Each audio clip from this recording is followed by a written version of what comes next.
Now, believe it or not, something as simple as an oil change sparks a lot of questions from you guys at home. And first one is the difference between regular and synthetic oil. So let's start at the beginning with the regular oil.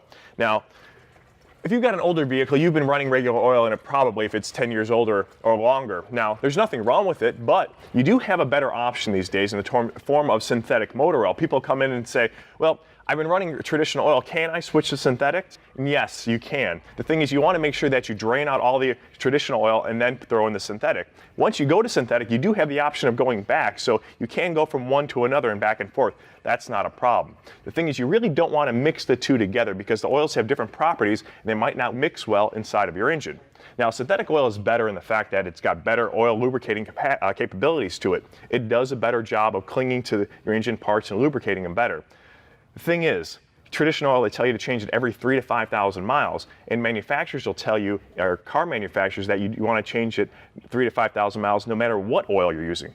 Well, common sense says that if the oil's not breaking down as much and it's doing a better job of lubricating, which synthetic does, you can go up to twice as long between your oil changes. So instead of every 3,000 to 5,000 miles, you can go 6,000 to 10,000 miles without changing the oil. Now, it does cost a little more up front, okay, so you're going to have to shell out a few more bucks initially, but you go longer time between intervals, so that's going to save you money, and the time involved in doing it is going to be cut in half. So, believe it or not, synthetic seems to be a better option to go with. I love the big pad. Now let's talk about viscosity. What is it? Viscosity is a rating given to oil that measures the rate at which the oil flows. But when you're looking at it, if you don't know what these numbers mean, it can be a little bit overwhelming. 5W30, 10W40, SAE30, SAE40. What's that all about? Well, let's take a look at this. You've got the single grade oil, which is your SAE oils. Let's say a SAE30, SAE40. That's your viscosity, this 30 and 40, at operating temperature of the vehicle, which is taken at about 210 degrees Fahrenheit, 100 degrees Celsius. That's your simulated driving temperature, and that's where this viscosity is taken.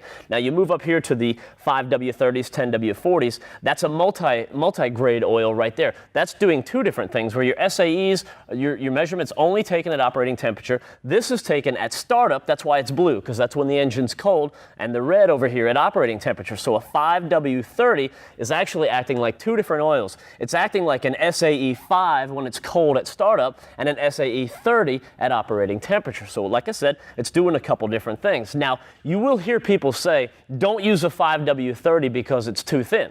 Well, too thin for what? You actually want it thin when it's starting up, especially if you're in a really cold climate and it's 0 degrees out there. You want it thin at startup, and then you've got an SAE30 when it's at operating temperature, because if the engine has to work hard to get this oil thinned out, to get it going through the engine, it's actually going to run dry, and that's going to give you some premature engine wear. So don't worry about that. Your 5W30 is going to be good. It's going to start up nice and thin and then act like an SAE30 once it's up to operating temperature.